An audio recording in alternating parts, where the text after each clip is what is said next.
Seigneur, nous retrouver dans ta maison,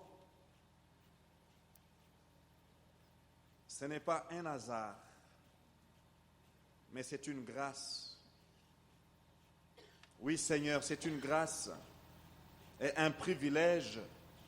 Chaque fois, Seigneur, oh Dieu, que tu peux permettre que mon frère, ma sœur, ainsi que moi-même, nous puissions, oui, nous approcher de ta présence, nous approcher de ton saint trône. Éternel, reçois honneur, reçois gloire, puissance et magnificence. Ce soir, nous voici assoiffés. Nous avons soif du Dieu vivant. Nous avons faim de quelque chose, oh Dieu, quelque chose de durable, quelque chose de profond, quelque chose qui vient, oui Seigneur, oh Dieu, satisfaire le besoin, la faim que le pain physique ne peut, Seigneur, oh Dieu, satisfaire. Oui, Seigneur, fais-nous du bien par ta présence ce soir. Et nous pensons à nos bien-aimés qui sont en chemin pour ces lieux. Puisses-tu, Seigneur, oh Dieu, leur donner le moyen de déplacement, Seigneur, oh Dieu, sûr et adéquat, afin qu'ensemble nous puissions, Seigneur, oui, recevoir ce que tu as, oui, pourvu pour nous aujourd'hui. Bénis cette heure, bénis ma sœur, bénis mon frère. Au nom de Jésus, nous te prions ainsi, Père. Amen. Shalom, frères et sœurs. Saluons-nous à gauche, à droite. Une parole de soutien à votre voisin, à votre voisine, une parole d'encouragement. Que Dieu soit béni. Je le loue pour la grâce qu'il me fait de me tenir sur cette place et de pouvoir partager sa parole avec son peuple. Voilà, la fois passée, nous avons essayé de partager la distribution ou le partage de la terre promise entre les enfants d'Israël. Et la fois passée, nous avons parlé de Caleb.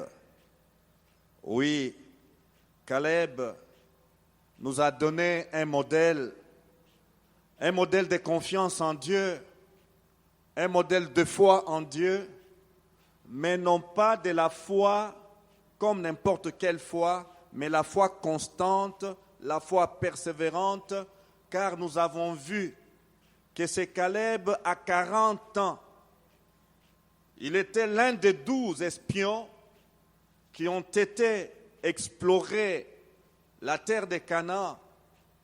Et lorsque les 12 sont rentrés faire le rapport, 10 ont été sceptiques, 10 ont découragé tout le peuple. Cependant, il n'y avait que 2, dont Caleb et Josué. Et c'est Caleb qui, à 40 ans, a pris parole pour dire, eh bien, allons-y, nous allons nous emparer de ces pays, car Dieu est avec nous. Amen. Et 45 ans après, Caleb réclame la montagne d'Hébron, montagne occupée par les Anakites, la race de géants.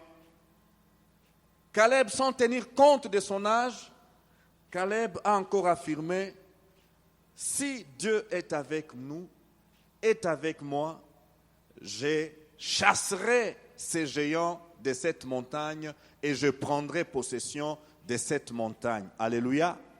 Une foi constante, une foi qui ne vacille pas, une foi qui renouvelle la confiance en Dieu. Et c'était un défi pour nous. Est-ce que Dieu peut trouver les gens de la race de Caleb aujourd'hui? Que le Seigneur nous aide.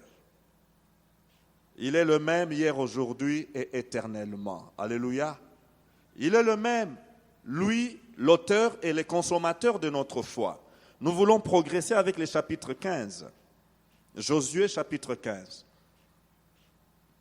La part échue par les sorts à la tribu des fils de Juda, selon leur famille, s'étendait vers la frontière d'Édom jusqu'au désert de Tsin. Au midi, à l'extrémité méridionale, ainsi leur limite méridionale partait de l'extrémité de la mer Salée, de la langue qui fait face au sud. Elle s'est prolongée au midi de la montée d'Akrabim, passée par Tsin et montée au midi de Kadès Barnéa. Elle passait de là par Étron, montait vers Hadar et tournait à Karka. Elle passait ensuite par Athnon et continuait jusqu'au torrent d'Égypte pour aboutir à la mer. Ce sera votre limite au midi, donc au sud. La limite orientale était la mer Salée jusqu'à l'embouchure du Jourdain. La limite septentrionale partait de la langue de la mer qui est à l'embouchure du Jourdain. Elle montait vers Beth-Ogla, passait au nord de Beth-Araba et s'élevait jusqu'à la pierre de Bohan, fils de Ruben. Elle montait à Débir et à quelques distances de la vallée d'Accor et se dirigeait vers le nord du côté de Gilgal, qui est vis-à-vis de la montée d'Adumim, au sud du torrent. Elle passait près des eaux d'En Shemesh et s'est prolongée jusqu'à En Rogel. Elle montait de là par la vallée de Ben Hinnom au côté méridional de Jébu, qui est Jérusalem, puis s'élevait jusqu'au sommet de la montagne qui est devant la vallée de Hinnom à l'occident et à l'extrémité de la vallée de Réphaïm au nord. Ça, c'est la limite nord. Du sommet de la montagne, elle s'étendait jusqu'à la source des eaux de Nephtoach, continuait vers les villes de la montagne d'Ephron et s'est prolongée par Baal, qui est Kirjat Jearim. De Baala, elle tournait à l'occident vers la montagne de Séhir, traversait les côtés septentrionaux de la montagne de Jéarim et à Kesalon, descendait à Beth-Shemesh et passait par Timna. Elle continuait sur le côté septentrional d'Écron, s'étendait vers Shikron, passait par la montagne de Baala et s'est prolongée jusqu'à Jabnel pour aboutir à la mer. La limite occidentale était la grande mer, telles furent de tous les côtés les limites des fils de Juda selon leur famille. Toujours verset chapitre 15, le verset 63 dit ceci: les fils de Juda ne purent pas chasser les Jébusiens qui habitaient à Jérusalem, et les Jébusiens ont habité avec les fils de Juda à Jérusalem jusqu'à ce jour. Amen. Les territoires échus à la tribu de Juda. Juda, un nom remarquable dans la Bible, mais j'ai réfléchi au sujet de ces noms, je me suis posé la question, mais dans notre société, surtout christianisée au Congo, il y a plusieurs noms qui sont tirés de la Bible, n'est-ce pas vrai? Mais des mémoires d'hommes, les noms de Juda, je ne sais pas si vous êtes d'accord avec moi, ce nom est rare. Je ne sais pas si vous avez déjà fait un peu l'inventaire des noms chrétiens qu'on donne ici et là, mais je trouve que le nom de Juda est un nom rare. À moi de me poser la question, que veut dire le nom de Juda? Et pourquoi ce nom est rare? Ces noms inspirent-ils la peur, la crainte à cause de Judas, fils d'Iscariote, ou bien qu'est-ce qui se passe? Pourquoi ces noms de Judas n'est pas comme les noms de Siméon, n'est pas comme les noms de Moïse, n'est pas comme les noms de Ruben qu'on trouve donnés aux chrétiens? Les noms de Judas, pourquoi il n'est pas populaire dans la communauté chrétienne? Je me suis interpellé sur ces noms. Alors j'ai essayé d'étudier les noms de Judas. Les noms de Judas signifient louange. Alléluia. Les noms de Judas signifient célébration. Écoutez, Genèse 29, verset 35. C'est Léa qui parle. Elle dit ceci. La Bible dit, elle devint encore enceinte et enfanta un fils, et elle dit, cette fois, je louerai l'Éternel. Alléluia. Cette fois, je louerai l'Éternel. C'est pourquoi elle lui donna le nom de Judas. Et, chose sérieuse, elle cessa d'enfanter. Dès qu'elle mit au monde Judas, la Bible me dit que Léa arrêtait avec la maternité. Judas donc, c'est le 4e fils de Jacob né de Léa. Avant lui, il y a Ruben, Siméon, Lévi. Et en 4e position vient Judas. Frère, avant la naissance de Judas, voyons un peu ces passages dans Genèse 29 pour comprendre la portée du nom de Judas. Genèse 29, avant le verset 35. Il est écrit à partir du verset 31, « L'Éternel vit que Léa n'était pas aimée, et il la rendit féconde, tandis que Rachel était stérile. Léa devint enceinte et enfanta un fils à qui elle donna le nom de Ruben, car elle dit, l'Éternel a vu mon humiliation et maintenant mon mari m'aimera. Elle devint encore enceinte et enfanta un fils, et elle dit, l'Éternel a entendu que je n'étais pas aimée, et il m'a aussi accordé celui-ci, et elle lui donna le nom de Siméon. Elle devint encore enceinte et enfanta un fils, et elle dit, pour cette fois, mon mari s'attachera à moi, car je lui ai enfanté 3 fils. C'est pourquoi on lui donna le nom de Lévi. Elle devint encore enceinte et enfanta un fils, et elle dit, cette fois, je ferai quoi? Je louerai l'Éternel. C'est pourquoi elle lui donna le nom de Judas,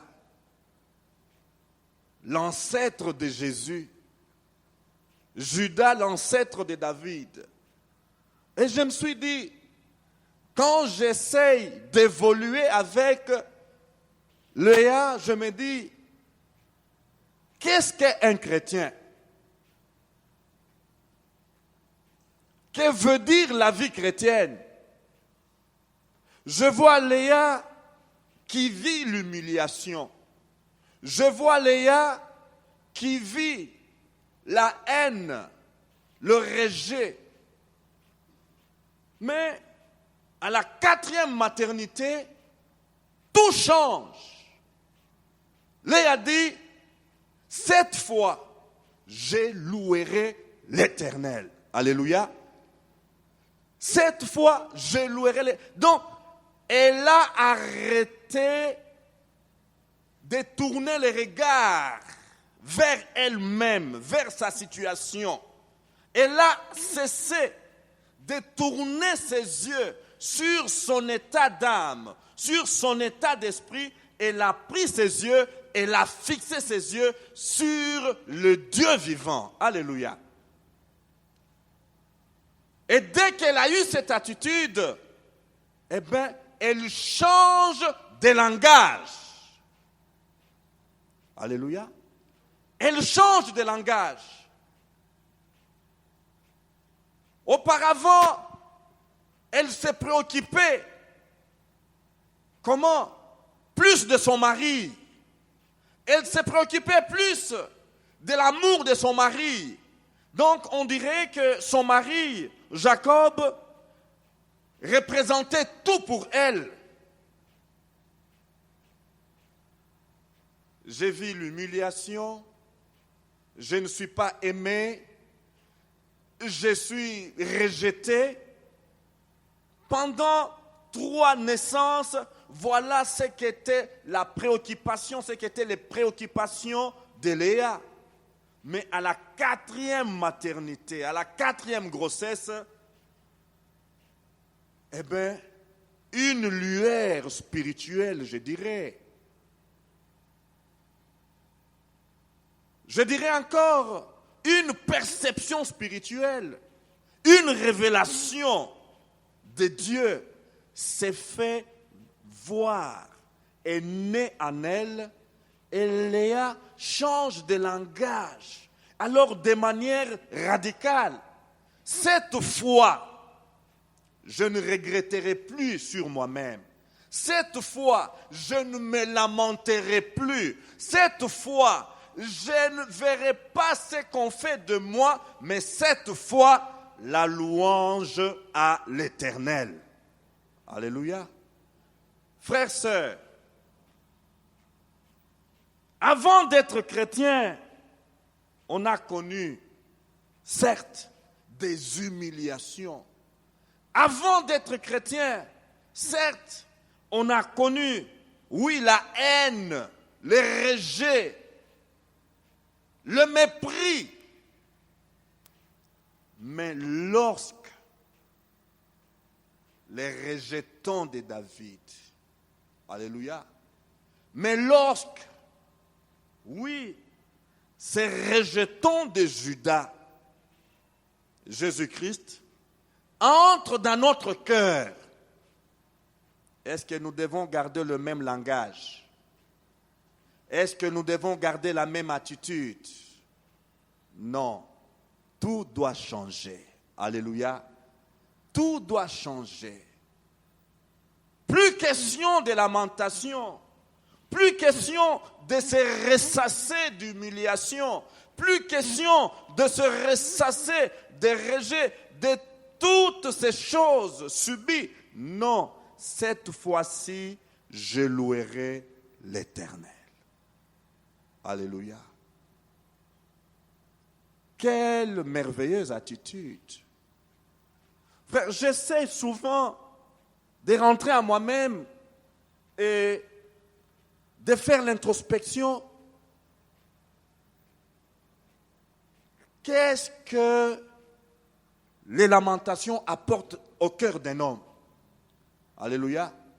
Qu'est-ce que les lamentations, l'effet de pleurer sur soi-même, l'effet de gémir sur soi-même, qu'est-ce que ça peut apporter de positif à son cœur?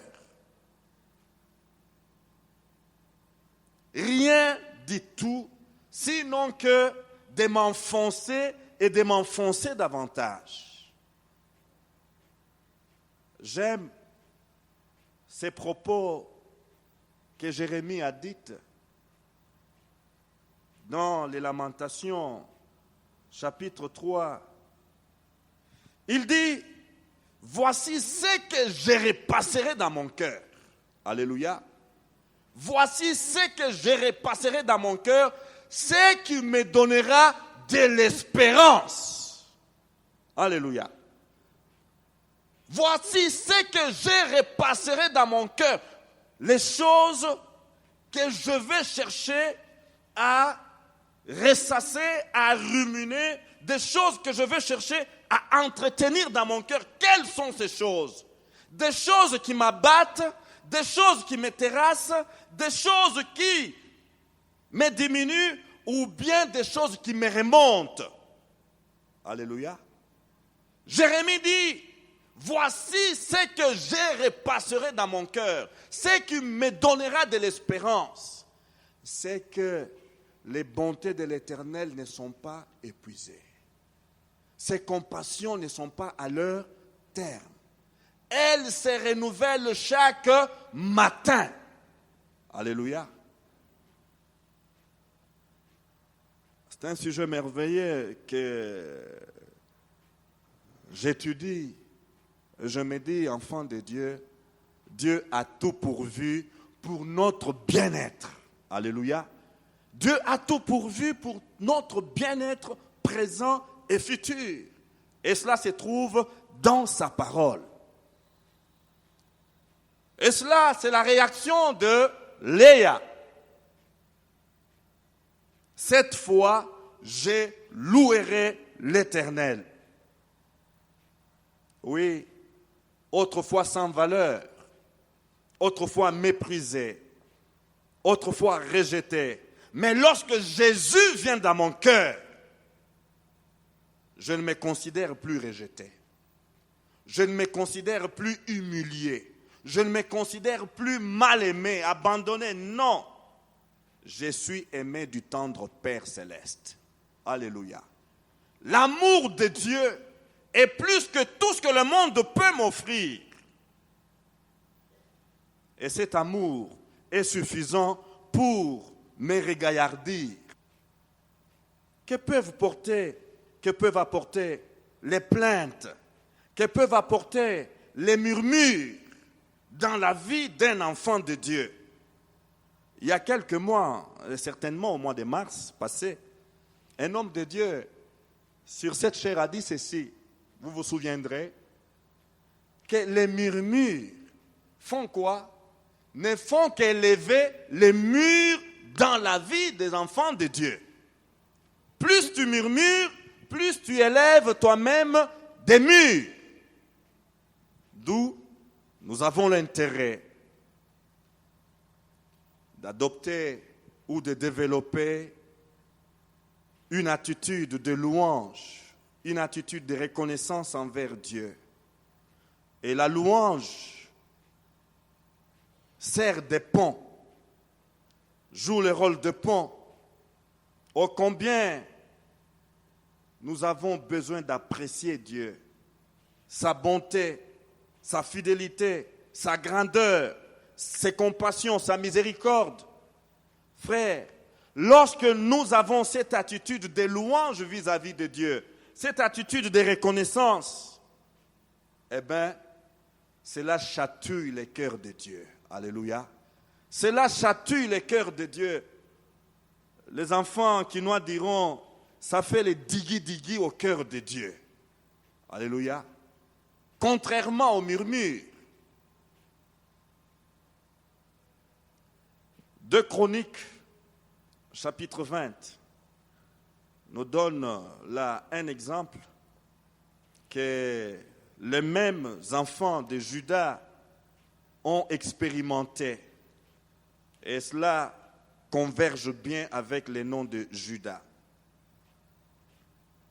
2 Chroniques 20, 1 à 10. Après cela, les fils de Moab, les fils d'Ammon, et avec eux des Maonites marchèrent contre Josaphat pour lui faire la guerre. On vint en informer Josaphat en disant, une multitude nombreuse s'avance contre toi depuis l'autre côté de la mer, depuis la Syrie, et ils sont à Hatzatson, Tamar, qui est en Gedi.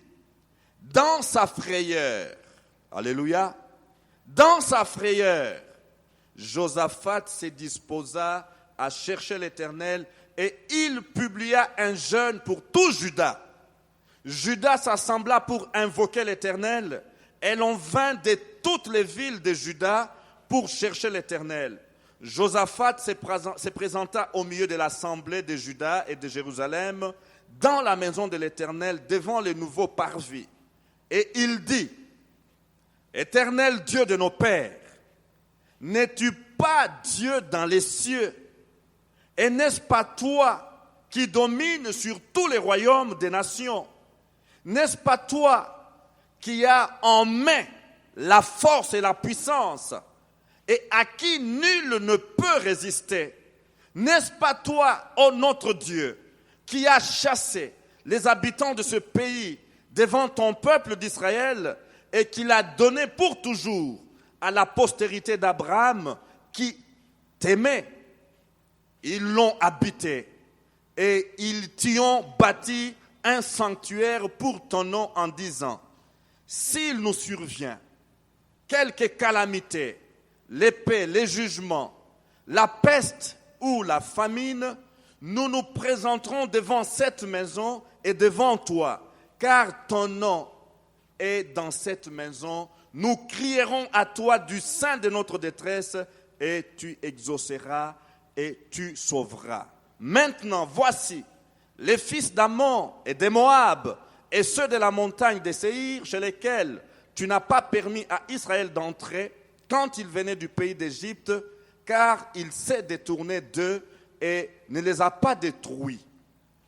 Les voici qui nous récompensent en venant nous chasser de ton héritage, dont tu nous as mis en possession. Ô notre Dieu, n'exerceras-tu pas tes jugements sur eux? Car nous sommes sans force devant cette multitude nombreuse qui s'avance contre nous et nous ne savons que faire, mais nos yeux sont sur toi. Alléluia. Mais nos yeux sont sur toi. Tout Juda se tenait debout devant l'Éternel avec leurs petits-enfants, leurs femmes et leurs filles. Alors l'Esprit de l'Éternel saisit au milieu de l'assemblée Jacaziel, fils de Zacharie, fils de Benaja, fils de Jaël, fils de Matania, lévite, d'entre les fils d'Azaph. Et Jacaziel dit, soyez attentifs, tout Juda et habitants de Jérusalem, et toi, roi Josaphat, ainsi parle l'Éternel. Ne craignez point et ne vous effrayez point devant cette multitude nombreuse, car ce ne sera pas vous qui combattrez, ce sera Dieu. Alléluia. La louange avant la victoire, c'est l'expérience que nous vivons ici. La louange, vous avez entendu les paroles de louange, les paroles de reconnaissance de la nature de Dieu, des caractères de Dieu, des hauts faits de Dieu. Ils ont loué Dieu. Et cela a chatouillé le cœur de Dieu. Et nous entendons, oui, Dieu dire par la bouche de Jacaziel, soyez attentifs. Oui, ne craignez point et ne vous effrayez point devant cette multitude nombreuse, car ce ne sera pas vous qui combattrez, ce sera Dieu. Alléluia. Pourquoi? Ils ont fixé les yeux sur Dieu d'abord, non pas sur les événements, non pas sur les circonstances, non pas sur comment la peur et la frayeur qui les saisissaient. Ils ont d'abord loué Dieu. Alléluia. Quelqu'un, je me souviens vers les années 89 ou 90 ici, il nous a enseigné sur la louange. Il a dit, les physiciens qui sont ici, ils connaissent la règle du point d'appui. Vous prenez comme une barre de fer, et ça, les moniteurs ici, considérons-le comme la charge qui nous effraie et que nous voulons déplacer. Et nous prenons juste une barre de fer, nous plaçons là-bas. Et qu'est-ce que nous faisons? Nous commençons à appuyer la force sur la barre de fer. Alléluia. Il a dit que la louange a la même fonction dans la vie chrétienne. Lorsque nous louons Dieu, quelle que soit la charge, eh bien, il y a Dieu qui descend. Alléluia. il y a Dieu qui descend et qui agit pour déplacer la charge. Et nous voyons là les enfants de Juda, louange, célébration, ils ont célébré Dieu devant la multitude qui venait pour les chasser. Et Dieu a pris la situation en main et ceux qui étaient venus pour chasser les enfants de Juda ont été mis en débandade. Que Dieu nous aide, bien-aimés, à développer cette attitude de louange. Juda, je disais, signifie louange, célébration. Les psaumes 35, 28 dit, « Et ma langue célébrera ta justice, elle dira tous les jours ta louange. » Psaume 71, verset 6, « Dès le ventre de ma mère, je m'appuie sur toi. C'est toi qui m'as fait sortir du sein maternel. Tu es sans cesse l'objet de mes louanges. » 71, le psaume 71, verset 14. « Et moi j'espérerai toujours, et je te louerai de plus en plus. » Enfin, le psaume 146, verset 2 nous dit, « Je louerai l'Éternel tant que je vivrai, et je célébrerai mon Dieu tant que j'existerai. » Alléluia. Juda nous apprend à louer Dieu. Juda nous apprend à demeurer dans une attitude de louange, de reconnaissance vis-à-vis de notre Dieu. Et c'est Juda devint dirigeant de la famille. Allez-y comprendre, le quatrième de la famille devient le dirigeant de la famille. Ruben, Siméon, Lévi. Est-ce possible? J'essayais de voir ce que Juda a fait. Je me suis rendu compte qu'alors que les fils de Jacob attendaient, conspiraient, concoctaient de verser le sang de Joseph, c'est Juda qui est venu et qui leur a dit, tenez, Genèse chapitre 37, 26 à 37, alors Juda dit à ses frères, que gagnerons-nous à tuer notre frère et à cacher son sang? Venez, vendons-le aux Ismaélites et ne mettons pas la main sur lui, car il est notre frère, notre chair, et ses frères l'écoutèrent. Alléluia. Venez, que gagnerons-nous à tuer notre frère, à cacher son sang? Venez, vendons-le aux Ismaélites et ne mettons pas la main sur lui, car il est notre frère, notre chair. Et ses frères l'écoutèrent.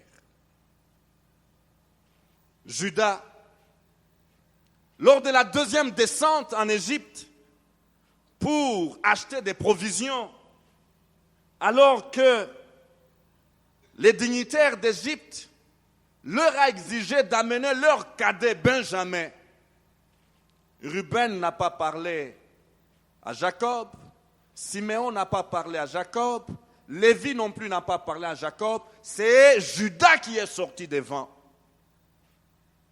Et il va trouver son père.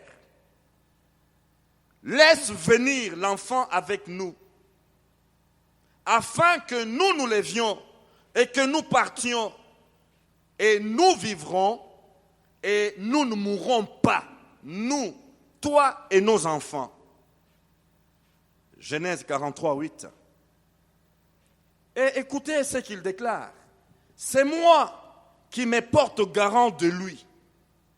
Tu le réclameras de ma main si je ne le ramène pas auprès de toi.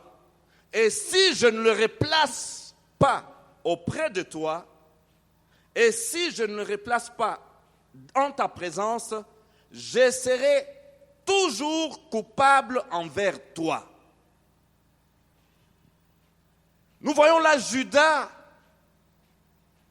qui offre sa vie en échange avec son frère Benjamin. Papa, laisse Benjamin venir.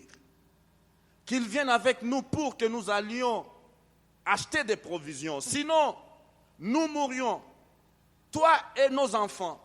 Mais si tu les laisses venir avec nous, papa, nous ne mourrions pas. Nous vivrons. Et nous, toi et nos enfants. Quelle déclaration! Et à cette déclaration, Jacob va lâcher. Alléluia. Il va lâcher. Plus de résistance, plus de peur, plus de doute.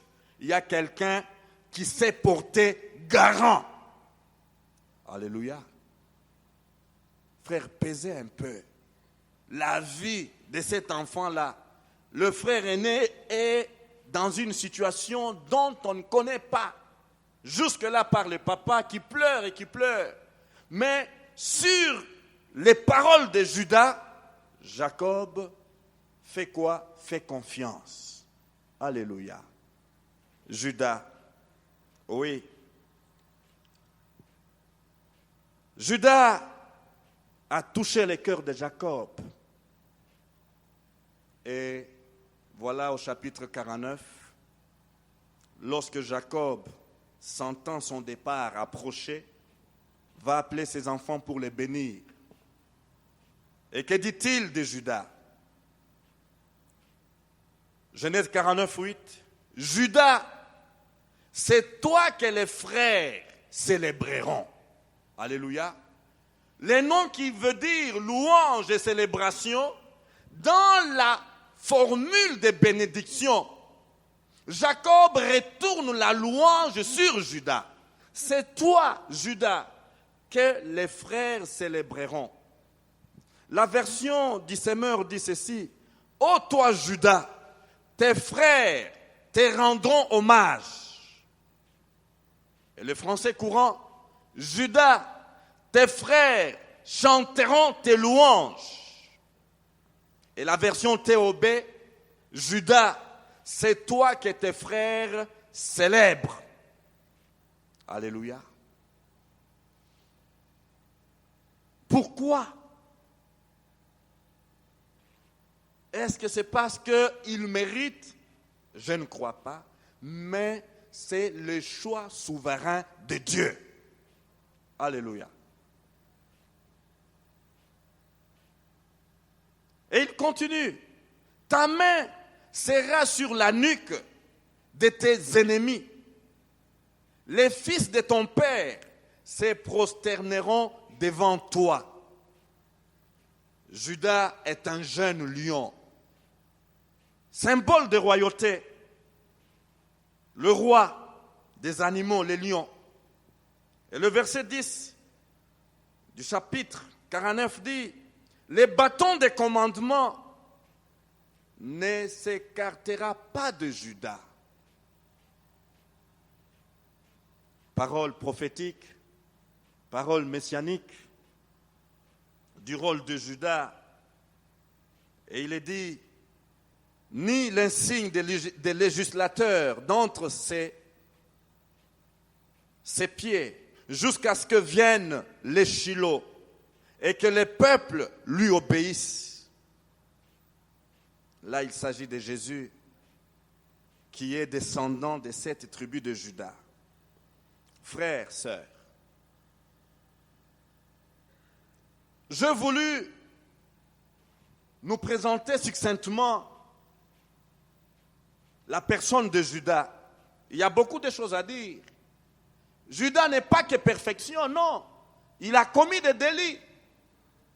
Judas a pris sa belle-fille. Alléluia. La Bible ne le cache pas. Il n'a pas fait que de bien, il n'a pas fait que de déclarations merveilleuses comme nous venons de les lire. Mais il a eu aussi ses faiblesses dans son humanité. Mais le choix de Dieu est là. Alléluia. S'agissant du partage, il y a quelque chose de particulier qui revient encore à Judas. C'est la partie qui lui est échue. Nous avons lu dans ce chapitre 15.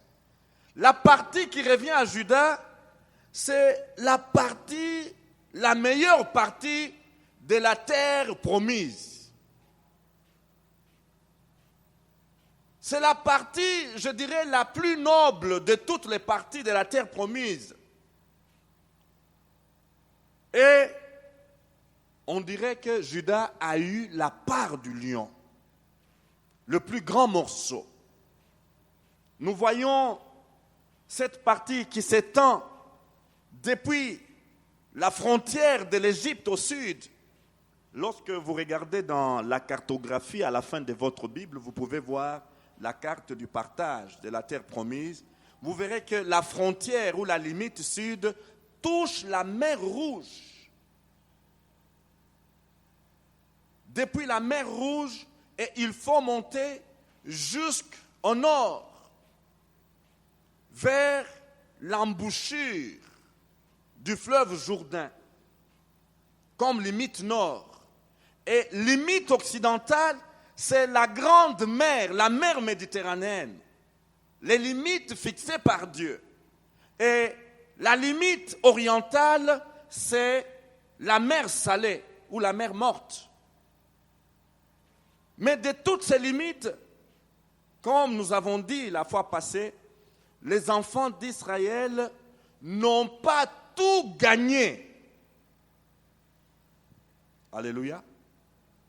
Et nous nous sommes dit, nous, chrétiens d'aujourd'hui, chrétiens de la bonne, oui, nous avons 80 d'extension, oui, nous avons les cultes sur satellite, oui, nous n'avons pas encore atteint les limites fixées par Dieu. Alléluia.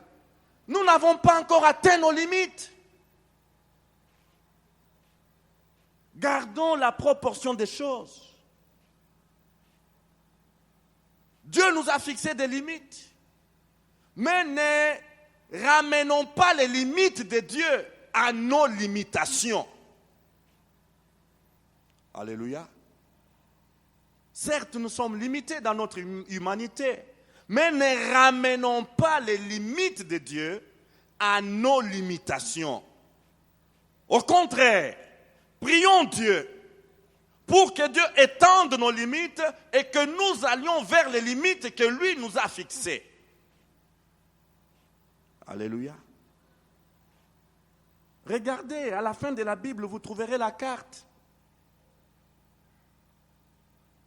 Le territoire pour Juda devait toucher la frontière de l'Égypte, devait toucher la mer Rouge. Sont-ils arrivés jusque-là? La frontière occidentale devait aller jusqu'à la mer Méditerranée. Aujourd'hui, nous avons la bande, c'est quelle bande? De Gaza. Mais ça n'existe pas pour Dieu. Ça n'existe pas pour Dieu. Tout cela, c'est le territoire de Juda. Alors, je ne cesserai de le dire, lorsque nous avons fait un exploit, 2 exploits, 3 exploits avec Dieu, ne nous arrêtons pas, frères et sœurs. Alléluia. Ne nous arrêtons pas. Le livre de Josué nous a appris qu'après une victoire, on prépare un autre front et on attaque. Alléluia. Après une victoire, nous devons relever la tête pour continuer. Notre terre promise, ce n'est pas ici sur terre, c'est là au ciel. Ici sur terre, c'est jour après jour la bataille. Alléluia. La bataille. Et dans la partie qui est échue, à Juda, qu'est-ce qu'il y a? Il y a là la ville de Jérusalem. Alléluia. La ville de Jérusalem. Quel privilège. Ville anciennement appelée Jébus, habitée par des Jébusiens. Peuplade cananéen qui s'adonnait à des cultes païens, cultes qui pouvaient que provoquer la colère et l'indignation de Dieu. Et les enfants de Juda avaient l'obligation de bouter dehors les Jébusiens.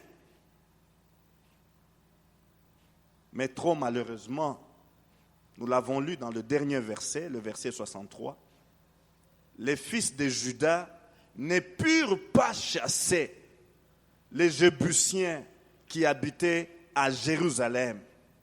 Et les Jébusiens, les païens, ont habité avec les fils de Juda à Jérusalem jusqu'à ce jour.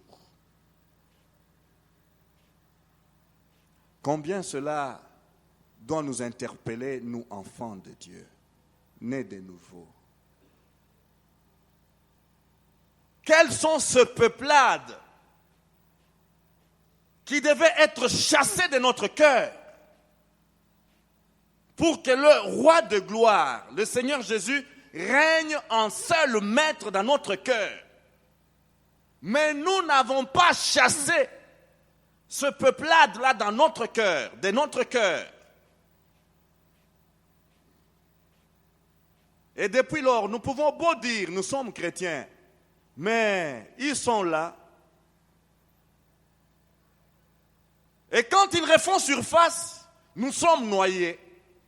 Notre foi, on ne la voit plus. Combien nous avons intérêt, frère, de faire une introspection. Seigneur, qu'est-ce qui reste encore de toutes ces choses-là, vieilles choses-là, qui m'assujettissaient autrefois, qui occupaient mon cœur autrefois, qui dominaient sur mon cœur autrefois, mais qui devraient quitter ce cœur parce que Christ est entré dans mon cœur. Quelles sont ces choses-là qui y demeurent encore? Révèle-les-moi afin que je m'engage à les bouter dehors. Alléluia. Frère, la vie chrétienne, ce n'est pas, comment dirais-je, ce n'est pas un mythe, non. La vie chrétienne, c'est une vie de volonté. Vous devez vouloir pour les vivre. Alléluia. Vous devez exprimer la volonté de vivre le standard auquel Dieu vous appelle. Mais si nous nous accommodons, si tu t'accommodes de garder ces vieilles choses, ces vieilles manières, ces vieilles habitudes, ces vieilles coutumes,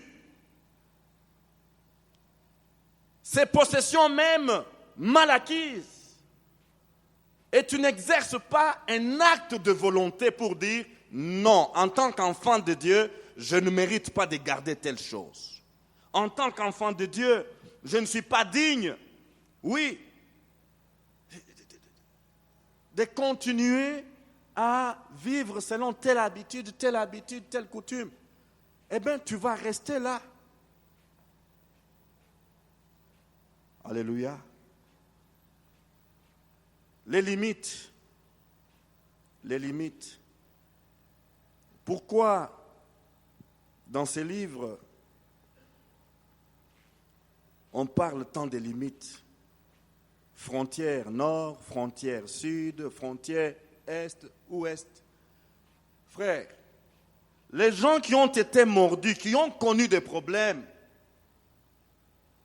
avec des envahisseurs, avec des voisins méchants, suivez l'histoire.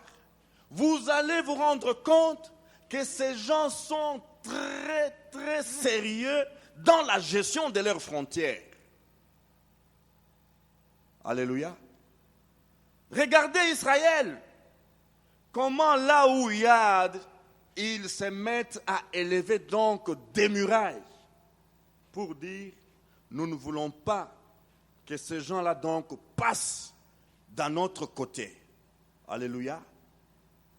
Nous ne voulons pas que l'ennemi puisse venir se promener chez nous. Et nous aussi, nous ne voulons pas non plus nous tromper des territoires en allant de l'autre côté. Raison pour laquelle nous érigeons comment des frontières, des limites artificielles. J'ai toujours rêvé de voir un jour cette muraille-là de la Chine. Hein. On dit que c'est fait, je ne sais pas, en 9e ou bien 40e siècle. Muraille de la Chine. Je pensais que c'était un mythe. Quand le maréchal est allé pour la première fois en Chine et qu'on a dit qu'il a marché sur la muraille de la Chine, je pensais que c'était une histoire qui n'était pas sur cette terre, étant donné mon âge. Mais qu'est-ce qui se passe, frères et sœurs? En tant qu'enfants de Dieu, nous devons apprendre à tracer des limites dans notre vie spirituelle. Alléluia. Nous devons apprendre à limiter notre champ d'action en tant qu'enfants de Dieu. Au nord, je dois m'arrêter jusque-là, pas plus loin. Au sud, je veux m'arrêter là. À l'est, c'est tel endroit. À l'ouest, c'est tel endroit. Spirituellement parlant. Pourquoi? Nous avons parmi nous des enfants de Dieu qui n'ont pas de limites, qui n'ont pas de frontières. Ils peuvent aller n'importe où, faire n'importe quoi, ça ne les dérange pas. Libre, libre, libre en Jésus. Non, non, non, non. Nous sommes libérés non pas pour vivre selon la licence, mais nous sommes libérés pour vivre et marcher dans les sentiers de la gloire. Alléluia. Les limites. Il y a un frère qui est ici, il m'a fait rire avec un message disant que nous sommes dans un siècle de sans, S-A-N-S. Téléphone sans fil. Le siècle des téléphones sans fil. Et comment on appelle les blouses des mamans, blouses congolaises? Oui. En français, l'ibaya c'est quoi? Oui, l'ibaya sans manche. Le siècle de l'ibaya sans manche. Le siècle de bébé sans parents. Vous comprenez un peu le siècle? Donc, sans des limites, sans des frontières. Où est la moralité? Les limites, nous en avons besoin dans notre marche spirituelle, dans notre vie chrétienne. Nous avons besoin des limites. Nous avons besoin des bornes. Alléluia. Nous avons besoin des bornes. Et la parole de Dieu nous définit nos bornes.